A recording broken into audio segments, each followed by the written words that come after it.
Hello, you beautiful Madridistas. It's me again. Welcome to another episode of my Real Madrid story. And yeah, you know how it is. And you know what it is that I'm going to be discussing today. This is the podcast after the very emphatic win by Real Madrid over Las Palmas at the Santiago Bernabeu. The game was so good that I decided I needed to dip into the metrics today. Like I just needed to dip into the metrics today. We scored 7 goals in total, 4 stood, 3 were cancelled for various decisions. 2 I agree with. One, the one that should have been an hat-trick for Kylian Mbappe should have stood. I do not agree with the referee's decision. But I understand. And honestly, for the past couple of games now, we've been saying this is Kylian's first game. And the next game after that, he just surpasses it. I had to go into WhoScore.com just to, because I needed I needed to see. So I'll start with a quick summary before I go into my specific reaction to player performances. We considered a beautiful goal in the first minute. Surprise, a Lucas Vazquez, maybe please mistake. And honestly, as a huge Lucas Vazquez fan, I don't think I can even defend him anymore. I think he should not play, and that's not his role. Yes, he has been deputizing there, but we do not expect to win at the end of the season with this. It's not possible. We are going to be awful. If we want to win, we need to do something about it. And Ancelotti, that is not known for playing young players or trusting them enough to play them, will have to go against his instincts and what it is that he knows and play Lorenzo Aguado, because we have no one else to play that position right now. And I don't believe in sacrificing Federico Valverde to play that role. Mbappe equalized through a penalty that was won by Rodrigo. Crazy tackle, silly tackle by Sandro Ramirez. Mbappe converted. Way more confident Mbappe, by the way, different from what we saw against Athletic and different from the Mbappe we saw against Liverpool. Brian Diaz in the 33rd minute scored as well. That goal was all Mbappe and Lucas Vazquez. Mbappe very confidently shooting from outside the box. Keeper parried it, but onto the path of the onrushing Lucas Vazquez, who is sort of shooting towards goal, squared, and Brahim just had to slot in. And then Rodrigo assisted Mbappe again, like double bounce, but he was still able to direct it towards the net, and that was really, really beautiful to watch. Like I said, his hat-trick was cancelled for our side decision. I don't necessarily agree with. And then Rodrigo scored. Very similar to the kind of goal that Mbappe scored and Rodrigo assisted. So Rodrigo got an assist from Fran, who has been amazing, by the way, and was especially amazing in this game. Another highlight for me that I need to touch on is the fact that David Alaba is finally back, played his first game since he got back from his ACL injury that he had like 13 months ago. So it's really, really good to see him. He came on for Antonio Rudiger with standing ovation, and Brahim was replaced by Ada Güler. We're always excited to see on the pitch. Dani Ceballos. Oh my God, I will speak about it. And Rodrigo were replaced by Kemal Andres and Hendrik, and Lucas Vazquez, may you be pleased, was replaced by Lorenzo Aguado.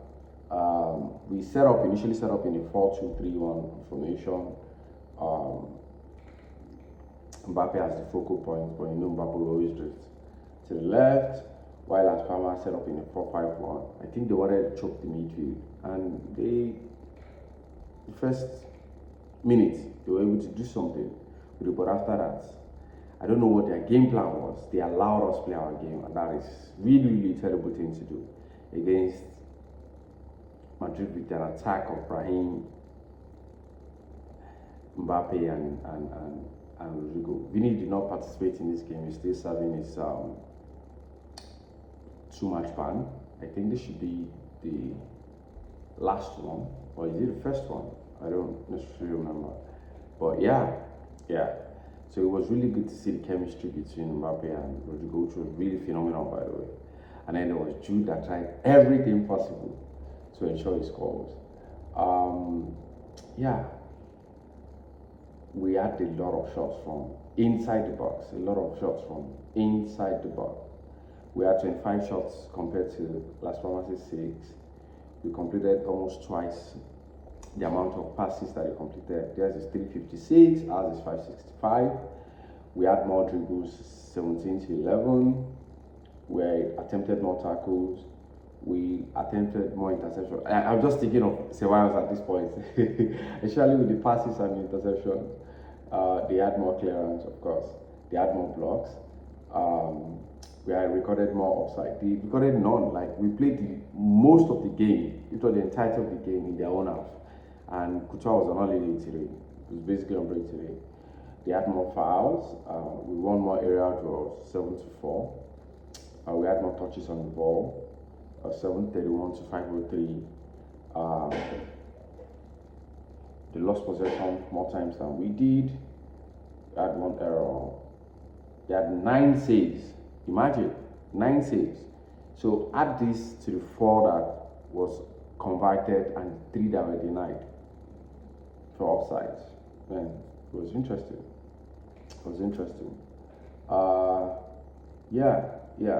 Mbappe definitely man of the match. They played the last 28 minutes with 1 man down, and I think at that point, because we're already 4-1 up, that's when you should have brought these guys in. But Carlo is so stubborn that he didn't bring them in until 88th minutes. It's for them to play just 10 minutes. We had almost 30 minutes for these guys to shine, and we're 4-1 up. Anyway. Interesting. Our heat map is evenly distributed, almost evenly distributed across the pitch, which is very funny. Yeah, but like I said, it was a very interesting game, and I just needed to look into. I needed to go into the metric and just fucking compare, because it was amazing.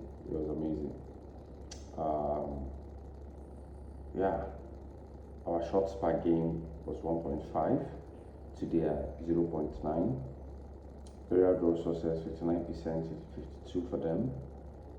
Dribbles per game 0.7 to 0.5. Tackles 1.3 to 1.1. We still have Dani, Cava, Era Militao, Kamavinga, Modric, and Vini out.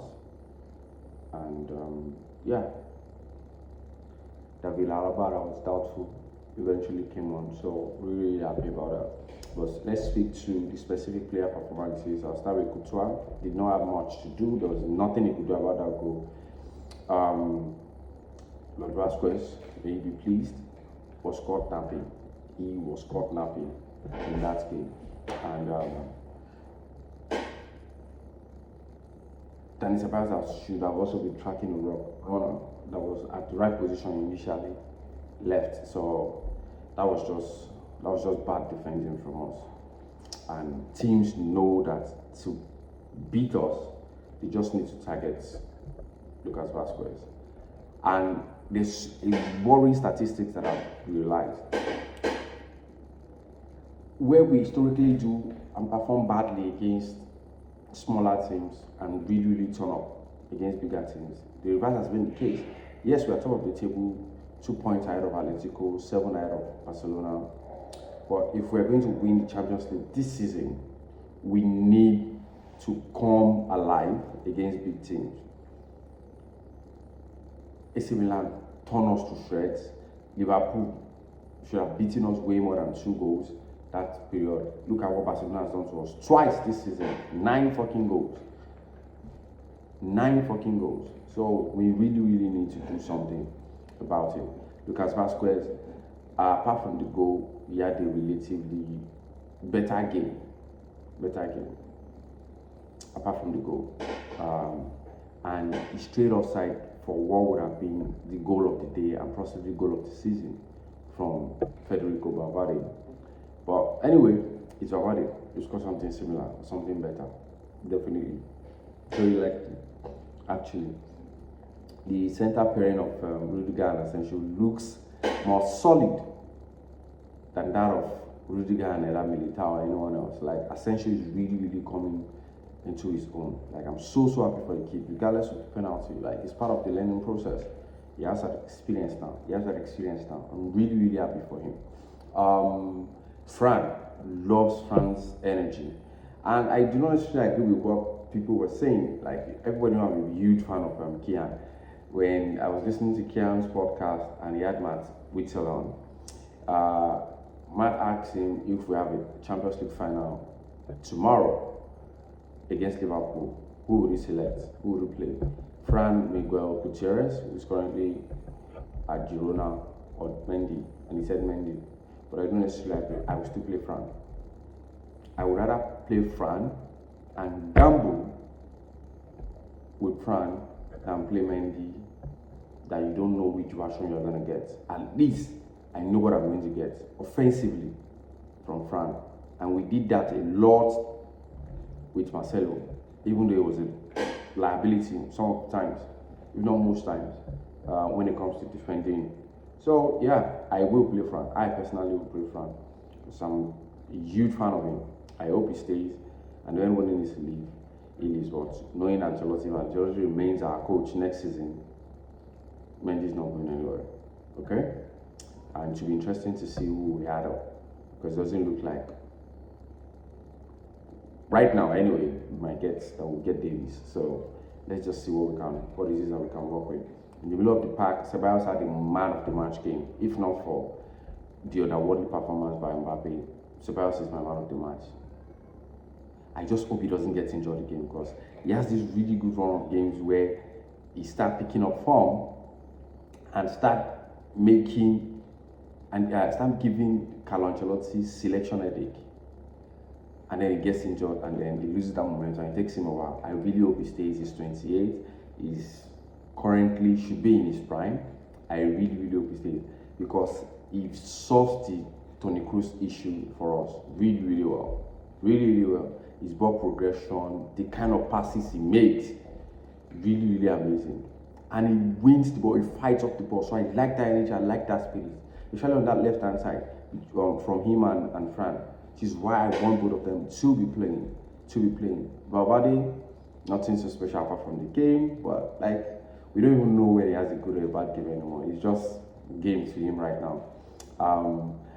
Brahim, well taken goal by the way, but I've not seen the electric Brahim for a while now. The dribble one, dribble two, dribble three, like in tight angles, impossible angles. I'm missing that Brahim, but hey.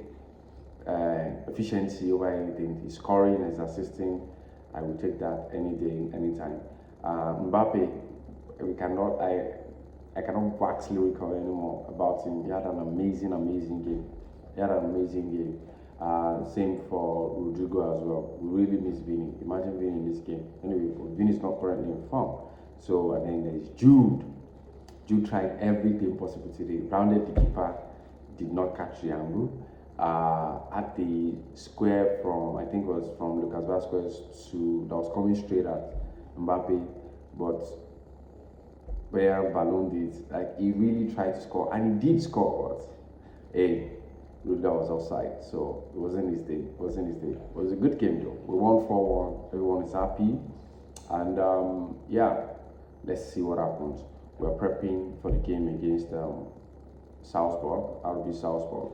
Let's see what happens. We win our next 2 games, we are sure to qualify. Maybe not at the very top, but we will qualify. And hopefully this signals the beginning of a much more improved season for us and performance.